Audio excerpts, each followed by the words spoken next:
Okay, can everybody hear me? Yes, I can. Okay, great, great.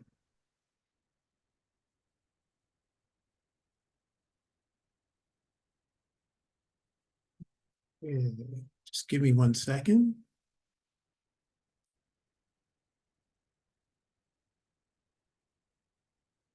Okay, so thank you, Christine, for that introduction, and I'm glad to be able to talk tonight about a subject that is dear to me that I've been interested in for quite a long time.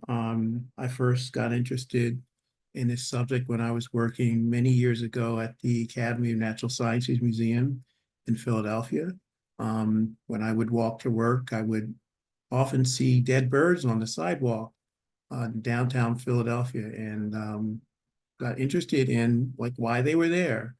And so that's how I first learned about this topic. And of course, the Academy's been very interested in this topic for a long time. So um, through the years, I worked at the Academy, then I worked at Audubon. And when I came to Audubon, I said, okay, now I'm in an organization that it does active conservation work.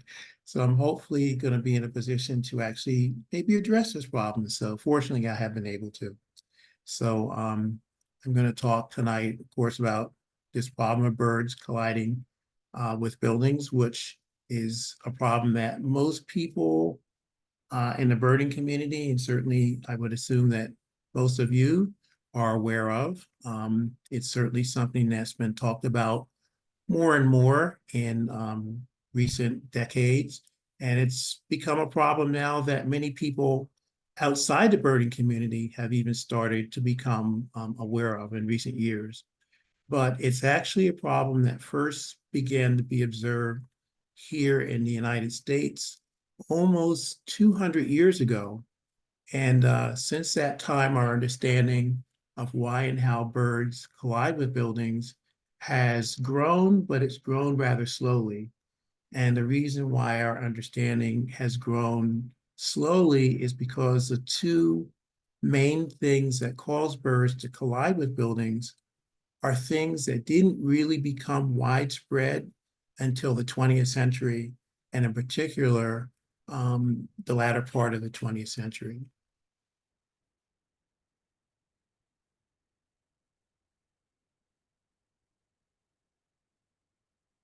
So, some of the most important information that was learned about the problem prior to the 1970s was discovered in Philadelphia. And that was because the study of ornithology in the New World was really centered in Philadelphia throughout the 18th and 19th centuries. And it was highlighted by names like the Finnish explorer and naturalist Peter Kalm, the English naturalists John and William Bartram, the Scottish ornithologist Alexander Wilson, who's sometimes called the father of American ornithology, the American painter, inventor, and naturalist Charles Wilson Peale, who may actually deserve the title of Father of American Ornithology more than Wilson does, and which is not something a lot of people are aware of. And of course, John James Audubon, along with the American naturalist John Cassin and Whitmer Stone. And that's a lot of important ornithological, people. And Philadelphia's place as a center for ornithological studies was even further cemented by the formation of the Peale Museum. It was called the Philadelphia Museum in 1786, and the Academy of Natural Sciences in 1812. And interestingly, the work conducted by these early naturalists and natural history institutions led to the discovery of dozens of new species of birds in Philadelphia, including species like the barred owl, the blue-headed vireo, the marsh wren, the whippoorwill, ruby-crowned kinglet, blue-gray gnatcatcher, the cerulean warbler, the Philadelphia vireo, the Bonaparte's gull, and many others. And it led to some interesting discoveries about bird behavior, including one of the earliest descriptions of a wild bird interacting with glass that's documented in the United States. And this interesting anecdote was only recently uncovered by a local researcher named Matt Haley. And he found this in the archives of the historic Wick House, the Germantown section, Philadelphia. So, according to an entry in the diary of a Philadelphia resident named Reuben Haynes III, which was found at the Wick House, and Mr. Haynes happened to be a member of the Academy of Natural Sciences as well as a confidant of Audubon. But he wrote in his diary about describing, or he wrote in his diary about finding a yellow bird in the window at Pennsylvania Hospital on October 30th, 1805. And he subsequently showed that bird to Alexander Wilson. And so in describing this observation, the words that he wrote were the following. Went with Joseph H.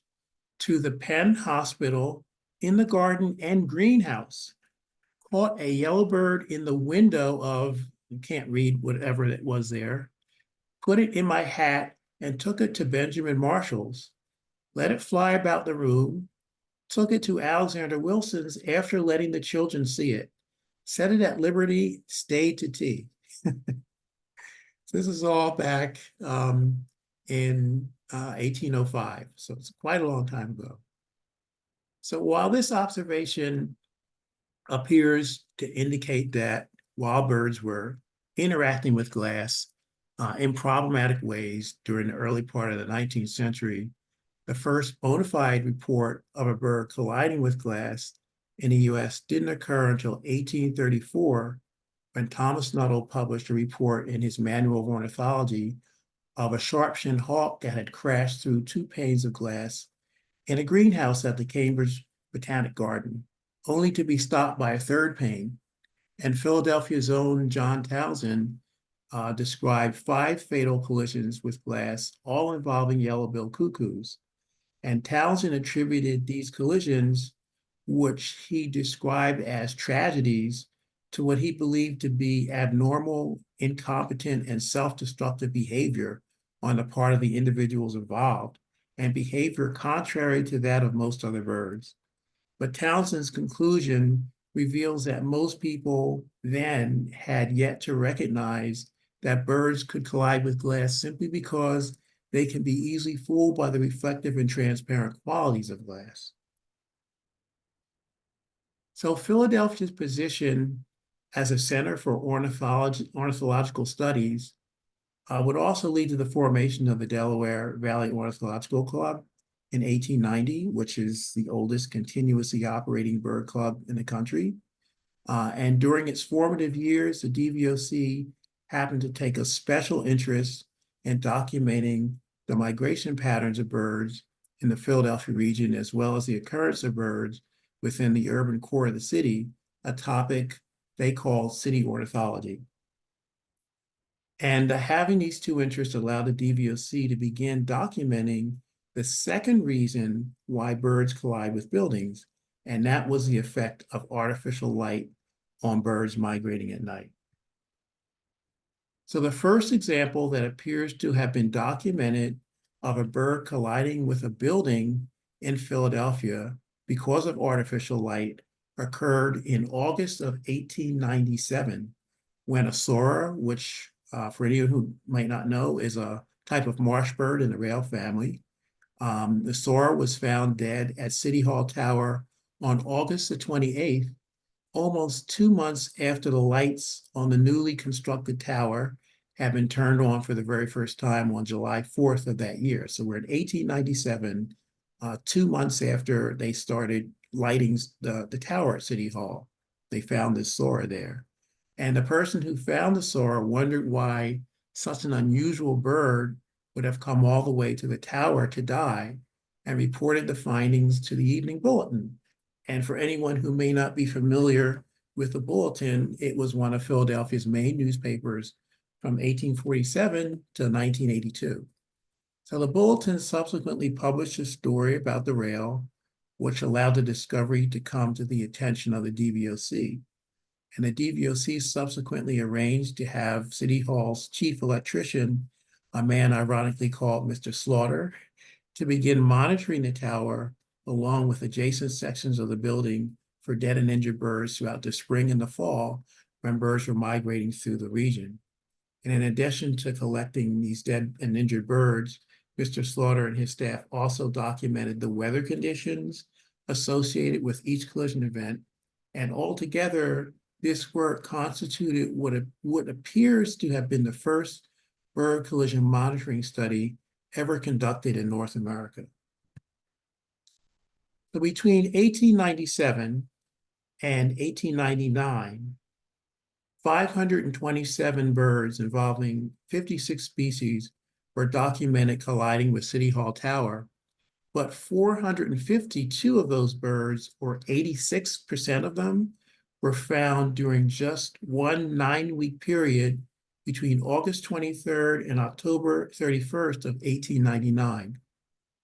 And in a paper that was read before the 17th Congress of the American Ornithologists Union by DVOC founder William Bailey in November of 1899, Mr. Bailey noted that the large number of collisions that had occurred just during the fall of 1899 had coincided with a temporary placement of some unusually bright electric lights around the tower for an event called the Industrial Exhibition. And here are those lights. This assemblage of lights certainly appears to have been very bright and perhaps brighter than any lights that illuminate City Hall or the surrounding area today.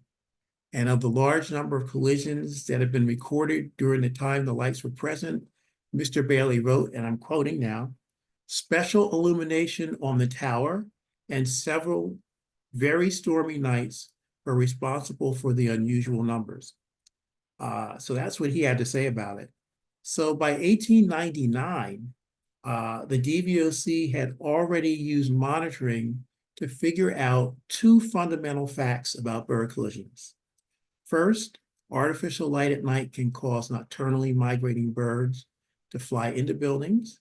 And second, this behavior is more likely to occur during periods of stormy weather. So in general, the collisions documented by the DVOC in Philadelphia during the 1890s were some of the earliest observations ever made in the US of birds being attracted to artificial light at night that was not emanating from a lighthouse. So it's interesting to compare the types and numbers of birds that collided with City Hall Tower during the 1890s with the types and numbers of birds that collide with buildings in downtown Philadelphia today. And while both lists contain a large variety of species, both lists are dominated by warblers, which are my favorite birds. There are 5 species found in the largest numbers between 1897 and 1899, and those included 158 common yellowthroats, 68 northern parulas, 34 yellow-rump warblers, 26 palm warblers, and 24 black-throated green warblers. And the 5 species found in the largest numbers during a collision monitoring study that was conducted in downtown Philly from 2008 to 2011 included 106 ovenbirds, 61 white-throated sparrows, 43 common yellowthroats, 27 black and white warblers, and 23 northern parulas. So there are some similarities between these lists. One of the interesting differences is the fact that during the 1890s, yellow-rump warblers collided with City Hall Tower in numbers greater than most other species.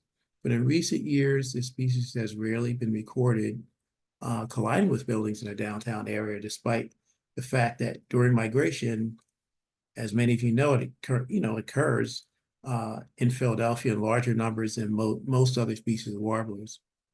Also interesting is the fact that the ovenbird and white-throated sparrow are the species recorded colliding with buildings in downtown Philadelphia in the largest numbers today, but only 7 ovenbirds and only 1 white-throated sparrow were found between 1897 and 1899, despite the fact that monitoring was conducted then during periods when migrating ovenbirds and white-throated sparrows should have been present in pretty significant numbers.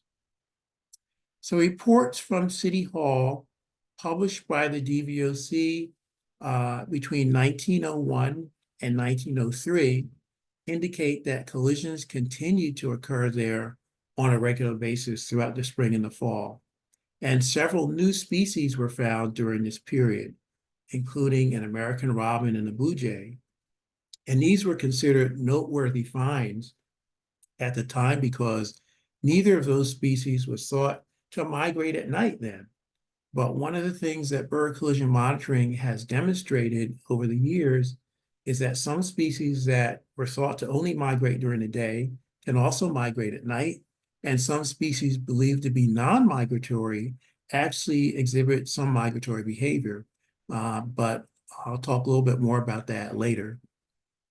Although the DVOC published reports bird collisions at City Hall annually from 1901 through 1903, after 1903, only 2 additional reports were published, and those reports were published in 1915 and 1948. And these were all published in the DVOC's journal called Cassinia, which is named after John Cassin. And the cessation of annual reports after 1903 might have been due to the fact that Mr. Slaughter and his staff at City Hall appeared to have stopped their daily monitoring efforts after that year.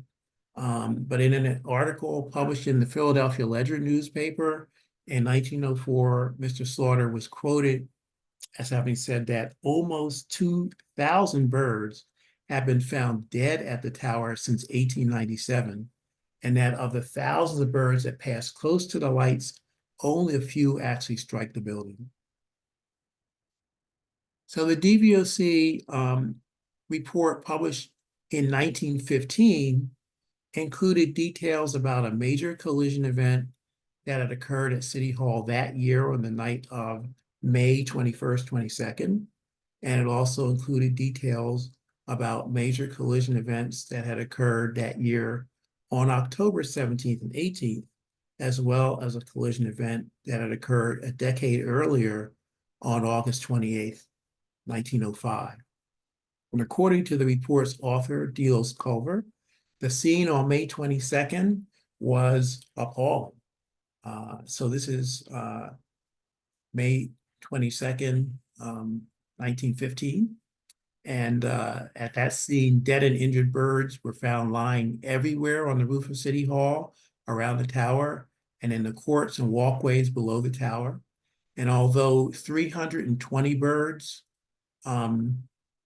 were found by Mr. Culver, many others had already been removed from the area by the time he had arrived at the scene. And one interesting insight made by this report was the fact that while the largest number of birds continued to collide with City Hall Tower on stormy nights, almost none occurred on nights with heavy rain. And at least one collision event that involved 29 birds, representing 12 species, had occurred on a relatively clear night on which the only contributing weather factor may have been a light fog that became evident towards daybreak. Also noted in this report was the fact that while the common yellowthroat in northern Parula were still the most numerous collision victims, at least on the night of May 21st and 22nd, no yellow-rumped warblers were found that night, despite the fact that, and I'm quoting, the species was at the time quite common through the country.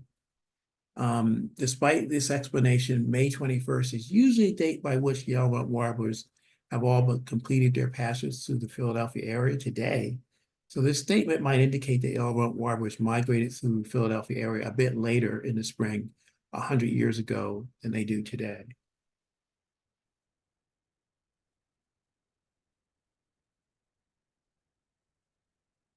So between 1897 and 1915, no collisions appear to have been reported in Philadelphia from any locations except City Hall, which continued to be rather brightly lit throughout this period, although not as festively lit as it had been during the fall of 1899. and no subsequent collision events appear to have been documented in the Philadelphia area until 1948, when a major event occurred on the night of September 9th and 10th.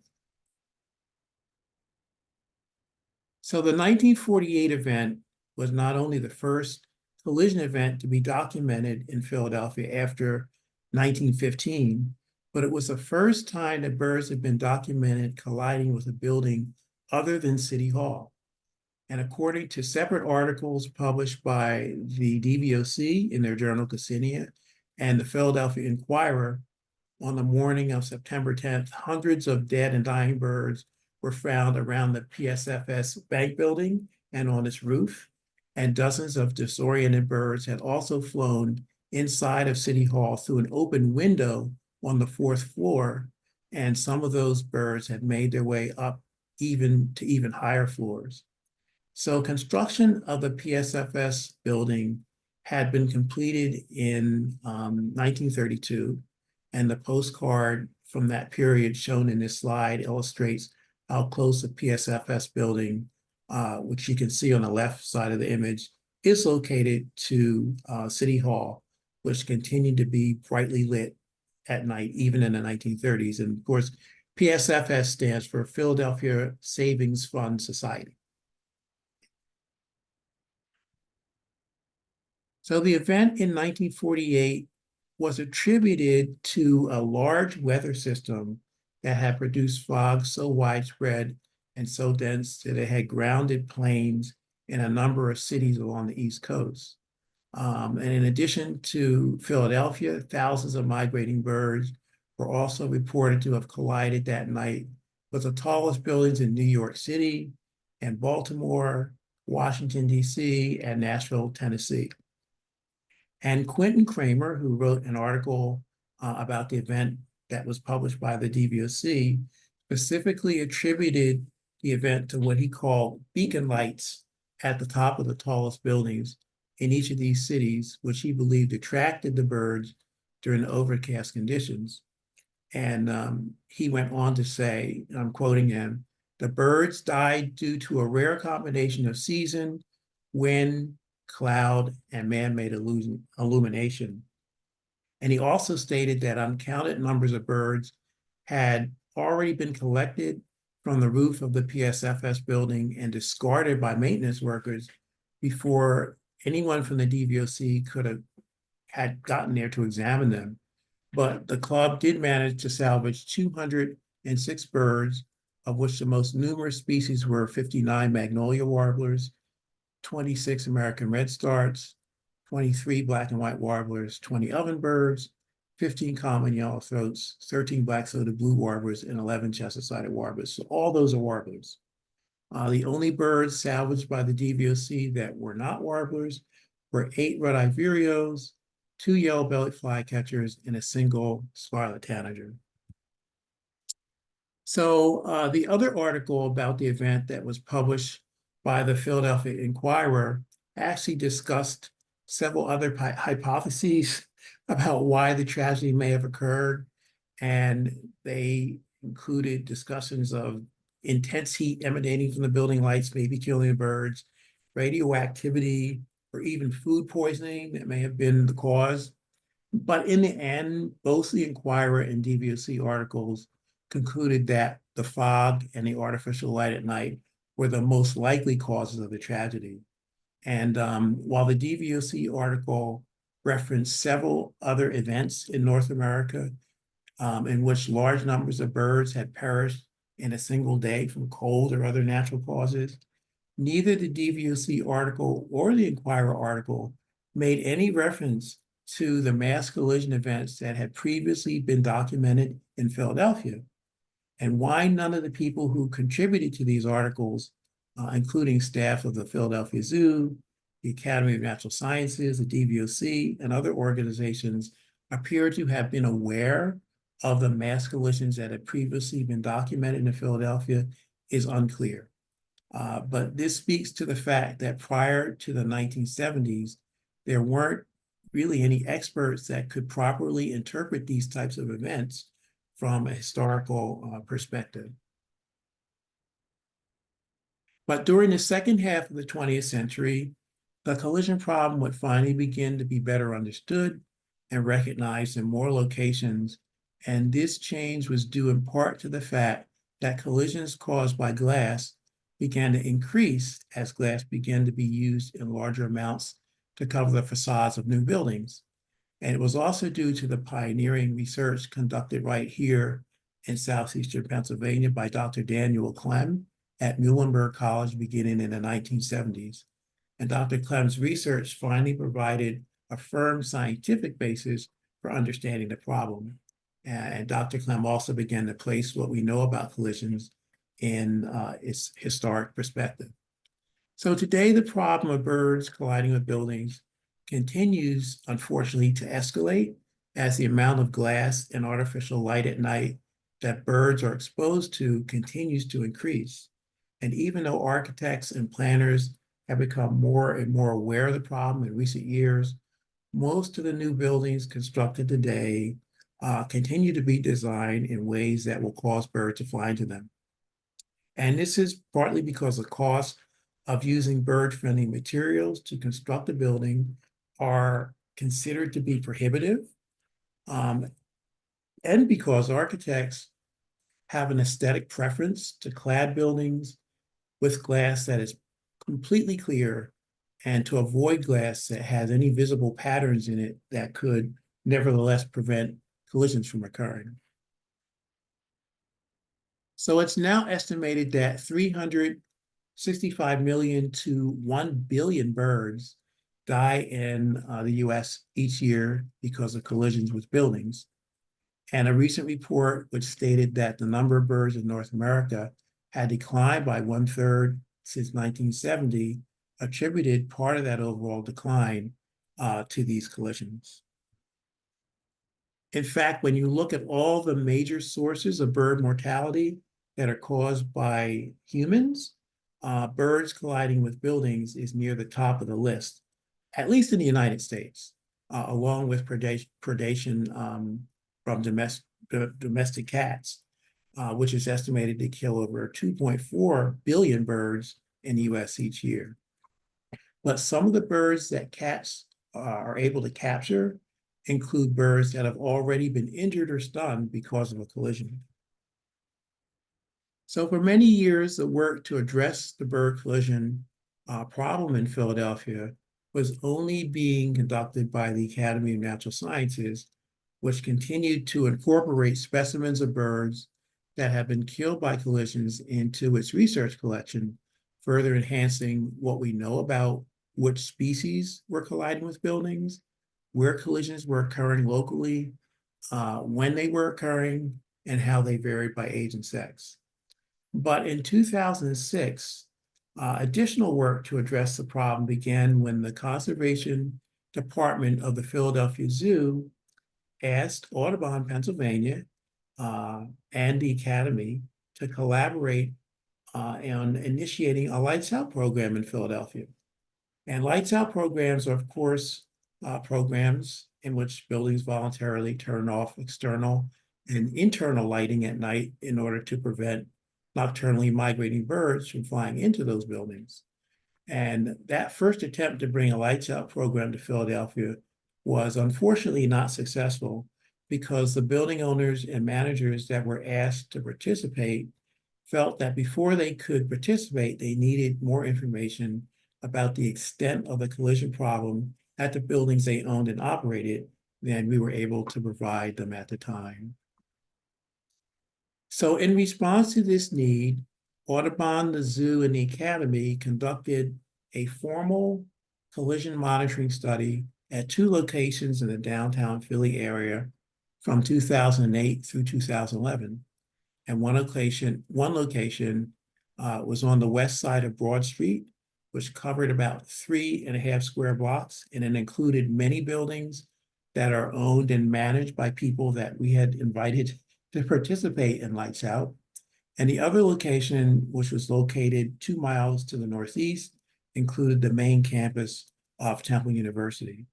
And the red circles and arrows on this map show where those 2 areas are located within the downtown area. So the study that we did between 2008 and 2011 produced a lot of great information, very valuable information, but it also indicated that at least in the downtown area, collisions were now being caused by reflective and transparent glass more than they were being caused by artificial light at night. But that artificial light at night was exacerbating the problem caused by glass by allowing glass to be visible at night. So the results, along with subsequent monitoring work that's been conducted, also showed that birds collide with buildings of all heights in the downtown area, including buildings that are only 1 or 2 stories high, like the Sister Cities Cafe. So a building's potential to experience bird collisions was determined more by the presence of glass and the influence of artificial light at night than by the building's height. So during and after the study, birds weren't just documented colliding with buildings, but also documented colliding with bus shelters and outdoor glass walls, because these structures can also contain reflective and transparent glass. So 75 species of birds were documented colliding with buildings during the study. But as of this year, the number of species that have been documented colliding with buildings and other types of structures in the downtown area has risen to 120.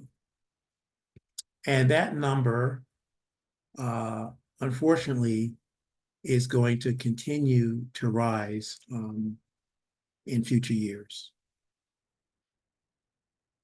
So 75% of the birds that we found during the study were dead, and about 25% were injured. But we now know that many birds injured by collisions may die later as internal injuries they sustain cause fatal complications. And most of the serious injuries that birds sustain because of a collision appear to be head injuries that cause brain hemorrhaging and swelling. And this fact was first ascertained during the early 20th century by the DVOC as they autopsied collision victims that they had found. And it's been reconfirmed in recent years by the Academy of Natural Sciences, which has found that the collision victims they currently process typically show signs of injuries to the brain or to the skull. So based on the number of individual birds found, it was estimated that in the main monitoring area, west of Broad Street, up to 1,000 collisions were occurring there every year. And this estimate factors in collisions that were not detected by our monitors because they occurred at times of the day or times of the year when monitoring wasn't being conducted, and collisions that couldn't be detected for other reasons. Sometimes birds fall onto part of a building that you don't have any access to. So monitoring on the main campus of Temple University indicated that birds were also colliding with buildings there at a pretty high rate. And while it remains difficult to know how many birds collide with buildings annually throughout the entire city of Philadelphia, the number of collisions is estimated, to be probably citywide in the tens or even hundreds of thousands. So by occasionally monitoring the subroofs of tall buildings, which is something that's not typically done when collisions are monitored in other cities, it was also concluded that at least in downtown Philadelphia, birds regularly collide with tall buildings at all heights and not mainly on the lowest floors, as is generally believed. And most species appear to have collided with buildings in the main study area in a random pattern, but collisions involving the ruby-throated hummingbird and the blackpoll warbler showed statistically non-random distributions, suggesting that they were colliding mainly with certain types of buildings or mainly colliding with buildings in certain parts of the study area. So more certainly needs to be learned about how birds interpret and respond to various clues they encounter in the built environment. Red-bellied woodpeckers, tufted titmice, Carolina wrens, and white-breasted nuthatches were recorded colliding with buildings during and after the study, indicating that some individuals of these species, which are typically considered to be non-migratory, are actually migratory. And more recently, northern cardinals, European starlings, house sparrows, hairy woodpeckers, northern mockingbirds, and other species usually considered to be non-migratory in Philadelphia or in the Philadelphia region have collided with buildings in the downtown area, suggesting that some migratory behavior may occur in those species as well. So this is a little gruesome, but the detached heads and wings of a number of birds were found during the study, and these body parts continue to be found today, indicating that peregrine falcons and other raptors regularly capture birds migrating through the downtown area at night. And these nocturnal predations are made possible by artificial lights that allow raptors to see birds migrating at night that would otherwise be difficult to detect in the night sky. And this behavior, which also occurs in other cities today, was first described in Philadelphia in 1899 in an article about bird collisions at City Hall that appeared in the Philadelphia Inquirer. And in recent years, the list of migratory bird species captured and eaten by raptors in the downtown area have included black-billed and yellow-billed cuckoos, yellow-breasted chats, American woodcock, northern flickers, eastern meadowlarks, and even killdeer. And in addition to birds, several species of bats were and continue to be found at buildings that were being monitored during the study. And the issues that cause bats to frequent downtown buildings are still not well understood by our monitoring team, but they're probably related to migratory behavior and to hibernation. So the species that consistently have been found to collide with buildings in the largest numbers during and after the study include the ovenbird, the white-throated sparrow, common yellowthroat, the black and white warbler, northern pula, magnolia warbler, gray catbird, hermit thrush, ruby-throated hummingbird, dark-eyed junco, and American woodcock. But from year to year, the ovenbird, this species of this sort of warbler that walks on the ground, has always been found in larger numbers than any other species. In fact, ovenbirds are so prone to land in urban areas with no vegetation during migration that I once found one walking around in a subway stop underground. Unexpected species found during and after the study have included ducks, shorebirds, and several species of rails.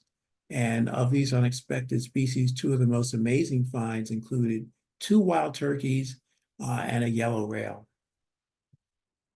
So as mentioned earlier, some species that migrate through the Philadelphia area in large numbers and presumably migrate at night are rarely ever found to have collided with buildings in the downtown area today. In addition to the yellow warbler, these include the yellow warbler, the Baltimore oriole, eastern phoebe, and cedar waxwing. And reasons why these species don't seem to hit buildings is really unclear, at least here in Philadelphia. Although a few starlings and a number of house sparrows were found during and after the study, the vast majority of house sparrows, pigeons, and starlings that occur in the downtown area don't collide with buildings, demonstrating that birds can learn to avoid collisions with glass just as pets do, as long as they live in areas where they're exposed to glass and other types of reflective and transparent surfaces on a regular basis. So because the study indicated that glass had now become a more significant cause of collisions than artificial light at night, at least in the downtown area, after the study ended in 2011, Audubon and Adu decided to use the study's results to pursue solutions to the collision problem by placing collision-preventing patterns on the windows of collision-prone buildings. And these patterns appear as barriers to birds, but they still allow people to see adequately through the windows. And locations in Philadelphia where these projects have been completed include the Philadelphia Zoo, John Hines National Wildlife Refuge, the City View condo, the Sister Cities Cafe, Temple University, a number of buildings there, and a number of buildings at the University of Pennsylvania, along with many private residences and homes. So work to raise awareness about the problem and better educate people in the Philadelphia area about how the problem can be addressed has been accomplished in several ways. In 2018, a permanent exhibit about the collision problem was completed at John Hines National Wildlife Refuge in Southwest Philadelphia, and an educational presentation about how collisions occur on homes and low-rise buildings was also created that year. And that presentation has been subsequently given to various audiences in the Philadelphia region, as well as to audiences in other locations throughout the country. And the educational presentation was created and funded by the Wyncote Audubon and Lehigh Valley Audubon chapters with assistance from Audubon Mid-Atlantic. And the presentation is focused on homes and low rises because that's where 99% of all collisions with buildings are estimated to actually occur today. Not high rises, but low rises in residential homes and so on. Audubon and the zoo have also produced workshops and seminars about the problem, and this and other work to address collisions has been publicized by newspapers, magazines, TV and radio, blogs, and podcasts. And although these educational efforts have raised, altogether, I should say, these educational efforts have raised awareness about the problem in ways that we believe have inspired people in the Philadelphia area to begin addressing the problem in more substantial ways over time. And in addition to raising awareness and promoting retrofits of collision-prone buildings, Audubon Mid-Atlantic and the Philadelphia Zoo also work with the American Bird Conservancy and local members of the Green Building Council's LEED Building Certification Program to add bird collision prevention to the LEED program by creating a LEED pilot credit for bird collision deterrence in 2011. And that credit more recently has been promoted from being a pilot credit to an innovation credit. I don't know how many people have used it. We haven't been able to find that out, but it's definitely out there and it is being used. And in a collaborative study that Audubon did with the American Bird Conservancy and Fordham University in 2012, we researched the effect that artificial light of different colors had on birds actively migrating through Philadelphia at night, and confirmed through that research that birds, that green and blue light in particular can attract nocturnal migrants in significantly lower numbers than white light. And that's a result that had been observed previously in offshore oil rigs, where birds often, flying by and collide with. And finally, in order to not just talk the talk, but also walk the walk when it comes to bird collision prevention, Audubon Mid-Atlantic designed the Discovery Center, which opened in 2018, and the John James Audubon Center, which opened in 2019, to both be buildings that would not experience bird collisions. And rarely are buildings ever constructed from the ground up to be free of the problems that can cause birds to fly into them. And Audubon was particularly proud to have created two of a very small number of buildings in the US ever constructed to meet this much needed standard. So at the Discovery Center, which is located in the Strawberry Mansion section of North Philadelphia, acid etched glass, hanging cords, wooden slats, and vinyl dots were the techniques used to prevent bird collisions. And at the John James Audubon Center in Audubon, PA, perforated vinyl film was installed on most of the windows. And this is the same material used to place ads on buses. And it allows you to see through it from one side, but it appears completely opaque from the other side. And the windows of the large pavilion attached to the John James Audubon Center were covered with a clear film with a pattern of white vertical stripes. So the perforated vinyl film and the white vertical stripes have both been very effective in preventing collisions at these buildings. But between 2011 and 2020, no significant work was done in Philadelphia to monitor for collisions. But in the fall of 2020, during the initial COVID outbreak, Stephen Maciejewski, who had been a monitor during the original monitoring study we did a decade earlier, volunteered to monitor the 19th Street area west of Broad Street again. And amazingly, he monitored that area single-handedly, all by himself, 7 days a week from September 1st to November 30th that fall for a total of 91 consecutive days. Because Steve had committed to monitoring that area throughout the fall season, he was present on the morning of October 2nd, 2020, when thousands of nocturnal migrants unexpectedly collided with buildings throughout that area that he was monitoring. And he was able to document that extraordinary event, not only by collecting over 350 of the dead and injured birds, but by also taking photos of the carnage. And it's probably safe to say that if Steve hadn't been out monitoring that day, maintenance workers would have simply swept up and disposed of all the dead and injured birds, and no one else may have ever known that this extraordinary event had even occurred. And because Steve was present to document the event, a story about the event was also published by the Philadelphia Inquirer, and additional stories about the event were published by dozens of other news outlets around the world. So in response to the October 2nd event, representatives from the Academy of Natural Sciences, Audubon, Mid-Atlantic, we were actually Audubon, Pennsylvania then, and we subsequently became Audubon Mid-Atlantic, the Delaware Valley Ornithological Club, Valley Forge Audubon Society, and the Wyncote Audubon Society, which are Audubon chapters, came together to try to find ways to better protect birds in Philadelphia from collisions and reduce the probability of another mass collision event from happening. And the outcome of those discussions was the formation of a new collaborative organization called Bird Safe Philly.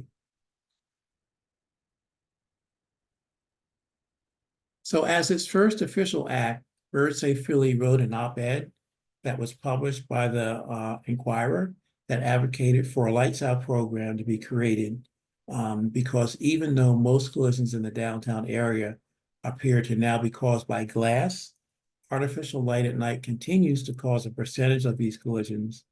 And because artificial light at night continues to be the primary cause of mass collisions, which only tend to occur when fog or low cloud ceiling causes large numbers of nocturnal migrants to become disoriented and fly toward bright lights.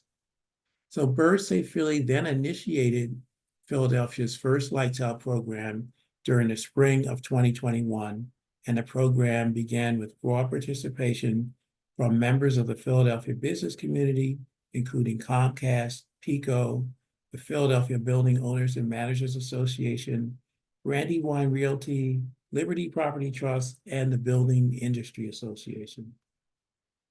Now, Bird Safe Philly also expanded collision monitoring efforts in the downtown area to not only include the traditional monitoring area west of Broad Street, but an area just west of City Hall and Independence National Historical Park on the east side of Broad Street.